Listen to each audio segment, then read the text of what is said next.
For the cheapest and fastest Madden coins on the market, check out my sponsor dvdj.com and use code SWIFT at checkout for 10% off. So Swift family, and today I'm coming back at you guys with another Madden 20 Ultimate Team video. And in today's video, I'm talking about the fastest ways to beat this House Rules event right now and earn yourself a free Series Redux auctionable player, you guys.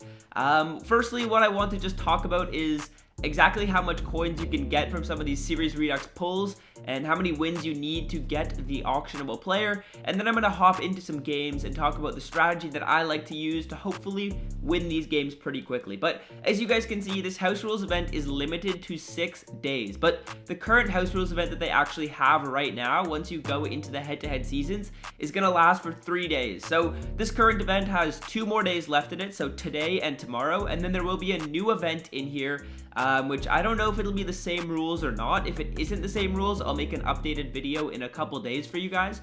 But that is going to switch up in 3 days. But keep in mind, you don't have to be done it in 3 days. You have to be done in 6 total days. And you're going to need a total of 130 wins. If you guys didn't know, this House Rules is pretty quick. Of course, it ends instantly on an interception. Every single time you get a first down, it's worth 2 points. And then you start the games with 3 minutes left in the 4th quarter. Let's just take a look quickly at how much some of these Redux players are going for, just to see how much coins you guys can potentially make off of these Series Redux players. But quickly before I do that, if you guys have not already, be sure to drop a like on the video down below. Let's see if we can hit 250 likes on the video. That would just be absolutely awesome. As well, let me know if you guys are going to be able to knock out this entire House Rules event. And last final thing, if you are not yet subscribed, feel free to do so down below. I'd really appreciate it. But yeah, let's get into this right here. I'm going to just take a look at some of the prices of these Series Redux players, because they have actually gone down a bit, but of course you can still get some really crazy pulls out of these that go for like 1,000,000 coins. Lowest price right now is going to be 110k. So if you pull any of these 90 overalls, you're going to be getting about 130k. The 91s look like they're going to be going for about 150, and then as we scroll down, some of the Team of the Week cards are sitting at around 200k. 92s are sitting at like 240. Then moving on to some of these legends right here, they're sitting at around 300k, and then of course all of these big cards down further down here, 400k for these players right here. Le'Veon Bell is like 400k. What else do we have? Evan Ingram's like 450. Who else is down here? Calvin Johnson and Bo Jackson, Dan Dierdorf, all over 500. Gronk is at about 600 with Andrew Luck. And then down here, as we scroll down a little bit further, Aaron Donald, George Kittle, Deion Sanders, Julius Peppers, Mike Vick, and Joe Thomas all are sitting at around 1 million coins, you guys. So you can get a ton of coins if you do manage to complete all of these House Rules events, or all these House Rules games, and you do manage to get a good pull out of them. So what I'm going to do is I'm going to hop into a game, and while we load in, I'm going to talk you guys through some of the strategies that I like to use, and then I'll actually show you guys how I implement them in game. So firstly, what I like to do is, in my personal opinion, if I have the ball, I'm not necessarily trying to score. I'm mainly just trying to chew the clock, pick up maybe a couple first downs, and then chew the clock out the rest of the way, and you'll basically win with a score of like 2-0 or 4-0. Now, if I'm on the defensive side of the ball, I'm usually going to blitz them pretty hard, because keep in mind, you only have 3 downs to get a first down. So let's say on first down, you sack them, then it's going to be 2nd and like 27, and then you can just play soft coverage, and you give up maybe 10 or 15 yards. Then it's 3rd down and 15. They can go for it if they want, but that is a pretty far way to go, and if not, then they just punt you the ball back. And of course, I do like to also pressure, because when you send pressure, people are more likely to make mistakes. So let's show you guys a couple plays that I like to run. On the defensive side of the ball, assuming they're going to be passing, I'm going to come in big die 1-4-6, and I'm either going to, they're going to be running the ball here, I form tight. I would say that is not a good idea. I would pass the ball in this House Rules. It's a good opportunity to try and get better at passing the ball, but I'm coming out in 3-4 on cover 3 cloud.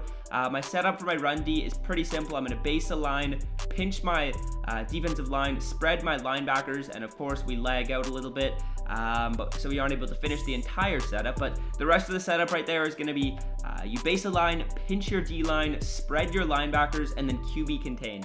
And that's the entire setup for my run D. Now when we come out here in 2nd down and 12, or 2nd down and 20, sorry, I'm going to come out in my cover 2 sync blitz. So this is out of the big dime 146, and all I'm going to be doing is QB containing.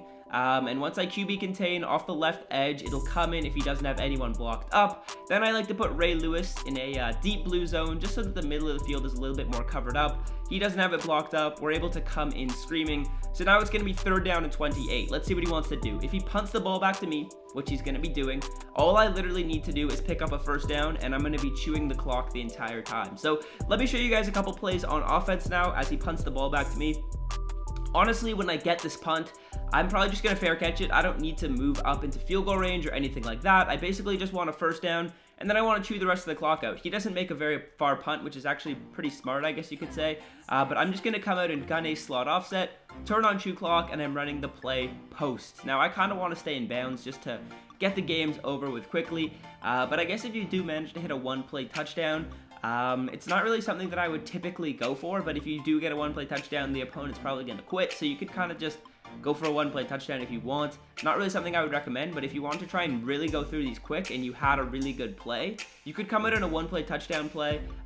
It would kind of be risky because you could throw a pick, which does end the game. In my personal opinion, what I like to do, just pick up a 1st down and chew that clock, because you get 2 points when you pick up a 1st down, and you can basically win the game without giving the ball back to your opponent. You don't have to kick a field goal or anything like that. We're just going to take our underneath route to Melvin Gordon. As you can see, I've got chew clock on, and we pick up 8 yards right there. Goes all the way down to the 2-minute warning. So I'm continuing to just call this play posts. He's running cover 3 with that SS3 blitz. He's trying to send heat with Jamal Adams off the left edge. Let's see if we can block that up. It looks like he's going to be offside, so we are going to get a free play right here. I'm just going to roll out with Steve Young, and hopefully we can pick up this 1st down. No need to slide because we get a free play, as we do actually manage to pick up that 1st down, I believe. Oh, it's going to be 3rd and short. We'll go for this right here because, of course, a 1st down is essentially going to win the game for us. And right now, I'm just going to actually roll out with Steve on the left side. He doesn't have much contain out there, I don't think, unless he gets out with Jamal Adams, as we're going to roll out to the left. It's an easy 1st down pickup. I'm just going to slide right there. Now we have 2 points on the board, right? So we're basically just going to plan on chewing this clock. If we can pick up 1 more 1st down, we essentially end the game because there won't be any more time on the clock, although it could be a bit challenging here. Because of where we are on the field, we don't have that much field to work with, but we do have a nice little run with Melvin Gordon right there. Gets us about halfway. We're going to continue to chew the clock. That's something that I would recommend you guys do, just because you have to play so many of these games, and chewing the clock is the fastest way to get in and out of these.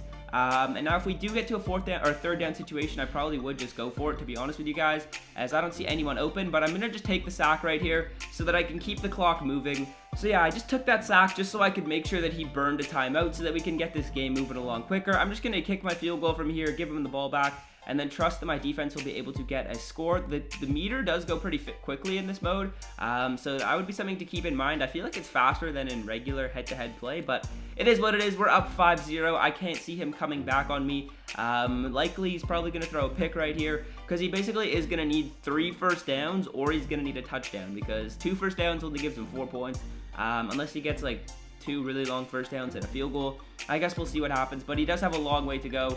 That blitz is going to be screaming off the left edge. I just need to make sure to put Ray Lewis in a deep blue zone. That way the middle of the field is going to be covered, because usually against the Tampa 2, if you guys don't know how a lot of like the zone principles work, against the Tampa 2, which is what we're running on defense, the middle of the field is usually the place where people can attack. So that's why I like to put Ray Lewis on a zone coverage in the middle of the field, and that's basically just moving his mid-read zone into a deep blue. As we get a sack right here, and that's essentially going to end the game.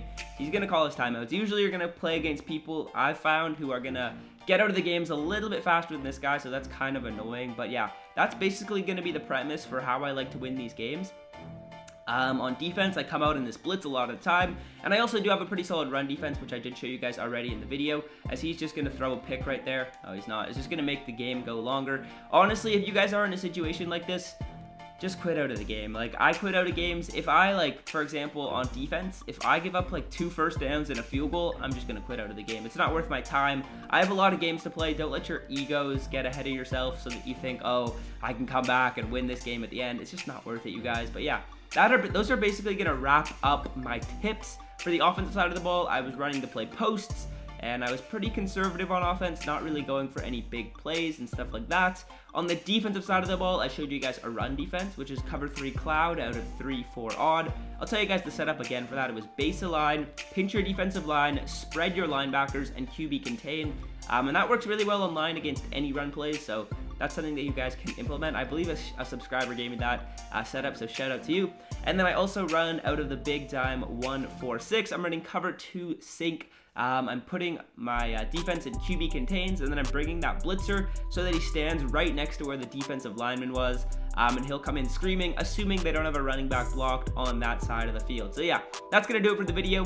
Hopefully you guys did enjoy. Let me know if you're getting close to finishing the house rules. I mean, I assume most of you guys aren't. I'm not super close, but hopefully I can get it done eventually. So yeah, that's gonna do it. Hopefully you guys did enjoy. Actually, last thing I need to say, I'm doing a Q&A video with a pack opening pretty soon. So I posted something on my community tab. So if you have any questions that you want me to answer in that video, go leave them on the community tab and I'll answer them, shout you out in the video. And yeah, enough of this. Let's get out of here. Hopefully you guys did enjoy. Till next time, boys, I'm out. Peace. It means no worry.